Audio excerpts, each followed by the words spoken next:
Sony have released loads of new games on the cloud streaming services side of things on the PlayStation Portal, and I want to talk about it, so let's do it.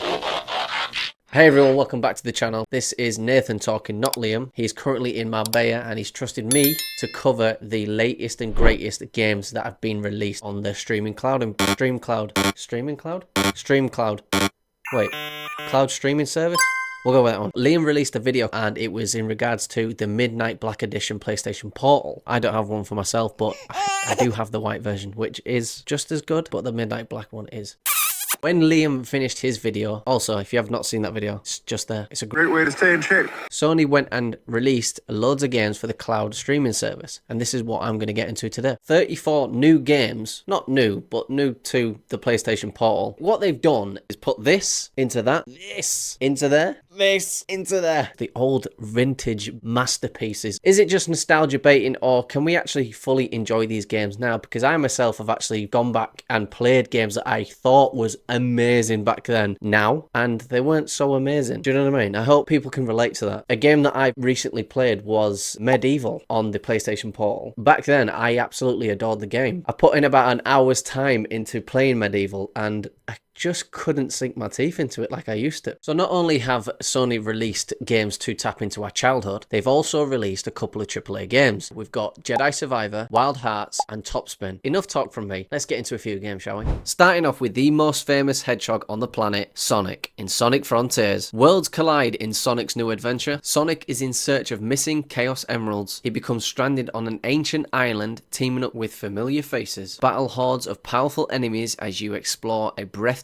world of action. Accelerate to new heights and experience the thrill of high velocity, open zone platforming freedom as you race across the 5 massive Starfall islands. This game is fundamentally beautiful to play, with great visuals, a fantastic storyline. This is one of those games that's just hard to put down. Now let's move on to our next game, and that game is Topspin. I remember playing Topspin back in, I think, 2016, I want to say. The game was actually pretty cool to play, so it was really fun to pick this game back up and see how far it's come. It was actually really fun. I love when you enter the actual game itself. It puts you straight into a game with Roger Federer. It takes you through the cinematic trailer and puts you straight into a game. I like when games do this to make you feel like you're in the mix. Moving on to our third game with Wild Hearts. I did start this video off saying we'll introduce a couple of AAA games. Well, this game to me kind of felt a little bit mobile gamey in a sense of, well, you can see for yourself. However, what I would say that it's got going for it is the haptic feedback. It's absolutely fantastic to play. It's up there with Ratchet and Clank in my opinion. It really adds another depth of field into playing this game. Let me give you a brief description on what the game is about. Sayonara Wild Hearts is a dreamy arcade game about riding motorcycles, skateboarding, dance battling, shooting lasers, wielding swords and breaking hearts, all at 200 miles an hour. Now, if that doesn't sound like fun, then I don't know what will. So moving on to our fourth game of the day, and it being a PS1 classic with Twisted Metal. For the youngsters of today, please go and revisit what us old heads had to play back in 1995. This game was fundamentally groundbreaking. It was such a good game to play. High intensity, high action. Forget Call of Duty, forget your Battlegrounds. This is where it was at. It might just be me, but these types of games that were on the PS1 belong on a handheld. They feel and play so smooth. As for comparison, you can see just above me, it is currently running on my 48-inch OLED monitor. Now, you can see how pixelated the screen is, obviously being blown up on a bigger screen, so it just feels and looks better on the PlayStation Portal.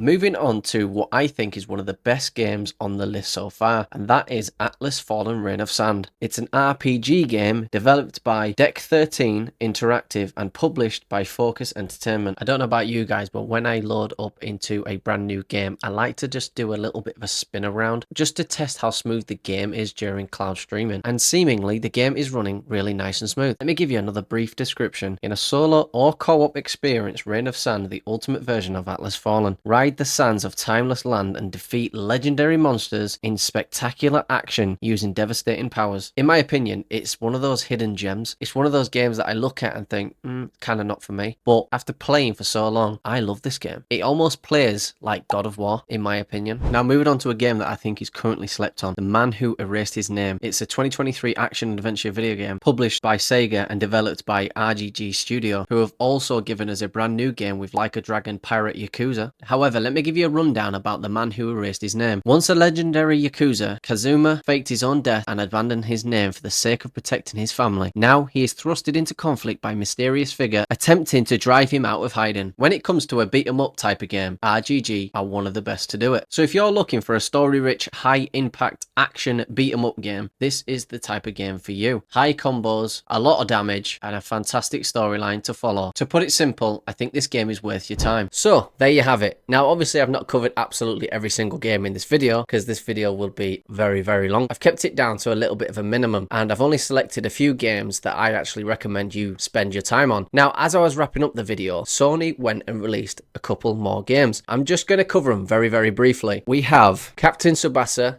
Rise of New Champions, UFC 5, and one that I couldn't recommend enough, which is the new Prince of Persia. And if you did like this kind of content, don't forget to leave a like and a comment and tick that notification bell for notifications that may or may not appear on your screen. Ciao for now.